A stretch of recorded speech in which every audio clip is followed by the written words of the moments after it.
Hi, everyone. I'm an artist and a dad second time round. Thank you. And I want to share with you my latest art project. It's a children's book for the iPad. It's a little quirky and silly. It's called Pop It. And it's basically about the things that little kids do with their parents. So this is about potty training, as most of you, I hope, know. You can tickle the rug.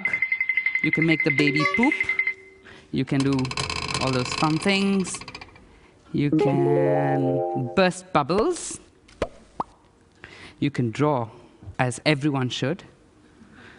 But, you know, I have a problem with children's books. I think they're full of propaganda. At least an Indian trying to get one of these American books in Park Slope, forget it. It's not the way I was brought up. So I said, I'm going to counter this with my own propaganda. If you notice carefully, it's a homosexual couple bringing up a child. You don't like it? Shake it. And you have a lesbian couple. Shake it, and you have a heterosexual couple. You know, I don't even believe in the concept of an ideal family. I have to tell you about my childhood. I went to this very proper Christian school taught by nuns, fathers, brothers, sisters. Basically, I was brought up to be a good Samaritan, and I am.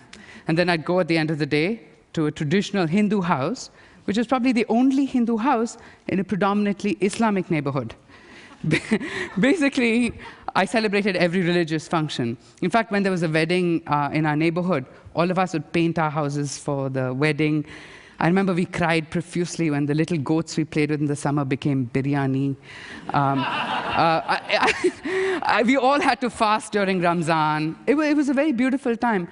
But I must say, I'll never forget when I was 13 years old, this happened. Babri Masjid, which is one of the most beautiful mosques in India, built by King Babur, I think in the 16th century, was demolished by Hindu activists. This caused major riots in my city, and for the first time, I was affected by this communal unrest.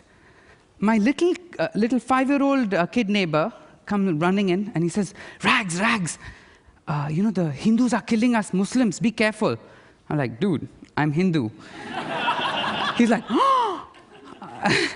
You know, my work is inspired by events such as this. Even in my gallery shows, I try and revisit historic events like Babri Masjid, distill only its emotional residue, and image my own life. Imagine history being taught differently. Remember that children's book where you shake and the sexuality of the parents change? I have another idea. It's a children's book about Indian independence, very patriotic. But when you shake it, you get Pakistan's perspective.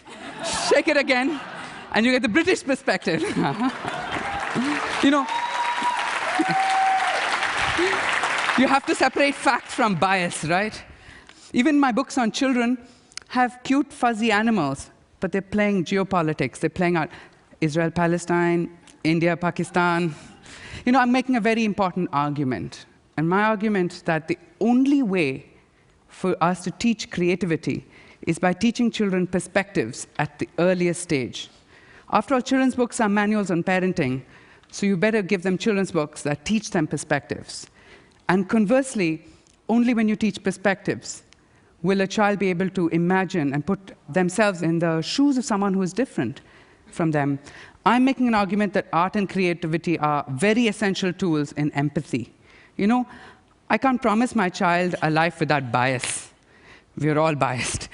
But I promise to bias my child with multiple perspectives. Thank you very much. Thank you.